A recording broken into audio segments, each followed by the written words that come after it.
Meil on verd vaja. Teatrifestivali eesmärk on tutvustada veredoonorlust, panna noori mõtlema nii olulise eluvaldkonna üle ning julgustada neid lavalises vormis oma ideid ja nägemust teistega jagama.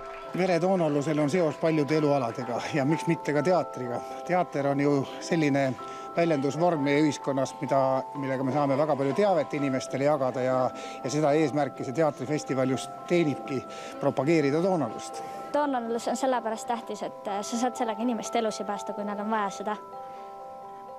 Ja, et kui sa annetad oma verd teisele, siis teine jääb ellu. Mis te selle festivali raames veel õppinud olete? Et doonorlus on ikka tähtis, et kui doonorlust ei oleks, siis see oleks lõpp. Millal tohib doonoriks hakata? Millal tohib verd anda? Vist umbes 14-aastaselt, sellepärast, et jah.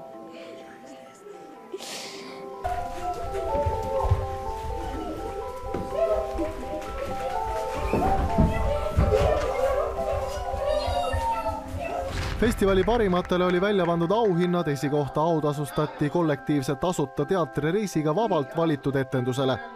Kuidas noored hakkama said sõnumi edastamisega, milleks oli veredoonorluse olulisus? Lapsed on kõik väga tublid olnud ja ka juhendajad on teinud oma töö, nii et üldine tase on väga tore, väga hea. Vastavalt vanuseastmele, vastavalt treenituse astmele on muidugi tulemused ka erinevad, mis siis kajastub ka siis auhindamisel, aga üldiselt on kõik väga tublid olnud. Oh my god! Ma ei suuda enam niimoodi elada! Mul pole elu! Terve oma elule mina tundma end alaväesena! No vaadake ise! Mul pole huuli ollagi! Esikohta vääris seekord Jõgevamaalt pärit Karl Robert Jakobsoni nimeline Torma põhikooli trupp etendusega Kusagil kaugel. Idee sünd on nüüd kõige raskem osa. Selle väljamõtlemine on päris keeruline ja seda enam, et teema on ju selline tundlik, et doonorlus ja suremine ja veri ja see ei ole niisugune tore teema iseenesest ja siis kuidas sellest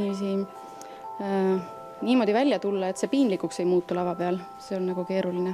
Ja me sellepärast võtsimegi rohkem teema, et abistamine üldse, ja kes siis abistab ja kes mitte, kes ütleb, et ta on juba abistanud. Ma jõuluajal juba annetasin, aitab küll.